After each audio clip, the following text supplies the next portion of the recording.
Hello बच्चों, गणित की कक्षा में एक बार फिर से आप सभी का स्वागत है। बच्चों, अभी तक की वीडियो में आपने संख्याओं को जोड़ना, घटाना, गुणा करना तथा भाग करना सीखा है।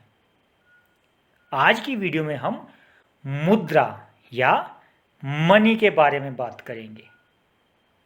बच्चों, जब कभी भी आप किसी दुकानदार के पास कोई सामान लेने जाते हैं तो उस सामान के बदले उस दुकानदार को आप पैसे या रुपए देते हैं। बच्चों, इन्हीं पैसों या रुपयों को मुद्रा कहा जाता है। बच्चों, हमारे देश में मुद्रा मुख्य रूप से दो तरह से देखने में मिलती है, या तो सिक्कों के रूप में या फिर नोटों के रूप में। चलिए बच्चों, देखते हैं कि कौन कौन सी मुद्रा हमें सिक्कों के रूप में मिलती है देखने को तथा कौन कौन सी मुद्रा नोटों के रूप में देखने को मिलती है। सिक्कों के रूप में हमारे पास होते हैं 50 पैसे, यानी कि बच्चों 50 पैसे का भी सिक्का होता है। फिर 1 रुपये, 2 रुपये, 5 रुपये तथा 10 रुपये। बच्चों, ये वो धनराशि है जिसे हम सिक्कों के रूप में भी देख सकते हैं। इसके अलावा हम अपने आसपास कुछ नोट देखते हैं, जैसे 1 रुपये का नोट, 2 रुपये के नोट, 5 रुपये के नोट, 10 रुपये के नोट, 20 रुपये के नोट, 50 रुपये के नोट, 100 रुपये के नोट, 200 रुपये के नोट, 500 रुपये के नोट तथा 2000 रुपये के नोट। चलिए बच्चों, इसे एक उदाहरण द्वारा समझने का प्रयास करते हैं।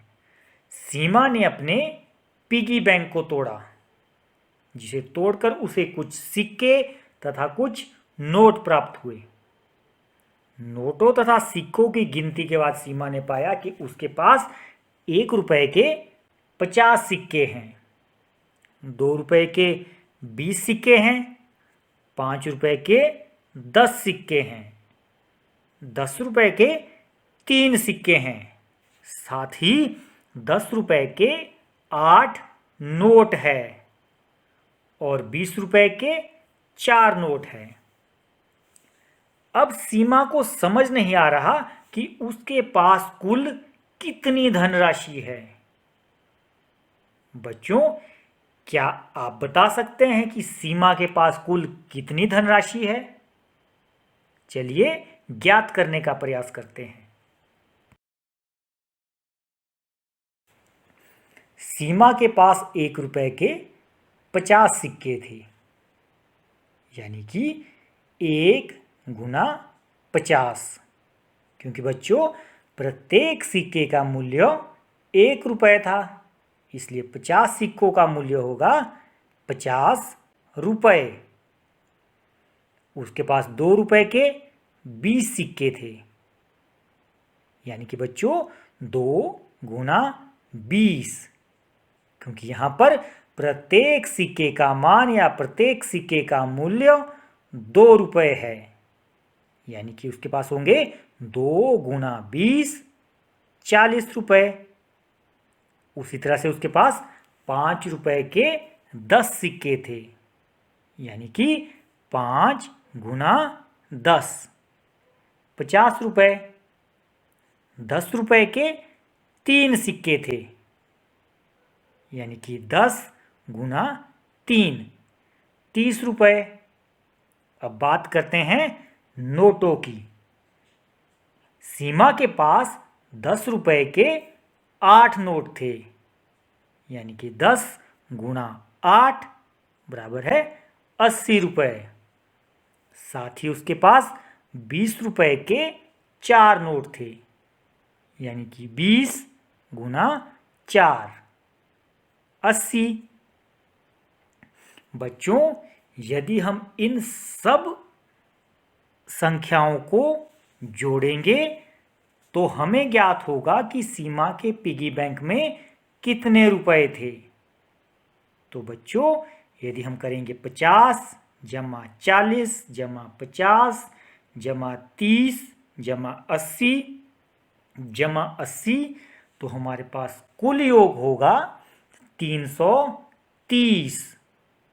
यानी कि बच्चों सीमा के पिगी बैंक में 330 रुपए थे।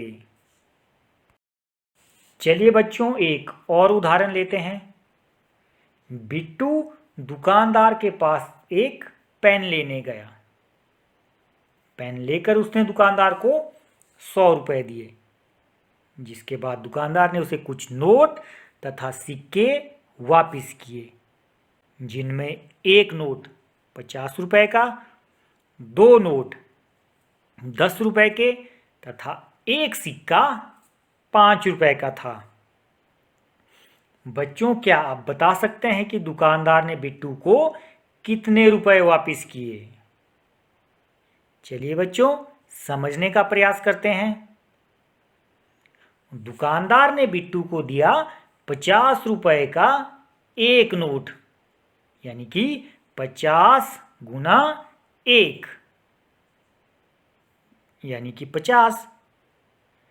10 रुपए के 2 नोट, 10 गुना 2 20 तथा 5 रुपए का एक सिक्का, यानी कि 5 गुना 1 बराबर है 5। तो बच्चों उसी तरह से यदि हम इन संख्याओं को जोड़े 50 जमा 20 जमा 5, जिनका कुल योग होता है 75। यानी कि बच्चों दुकानदार ने बिट्टू को 75 रुपए वापस किए, जिसका अर्थ है कि पेन की कीमत 25 रुपए थी।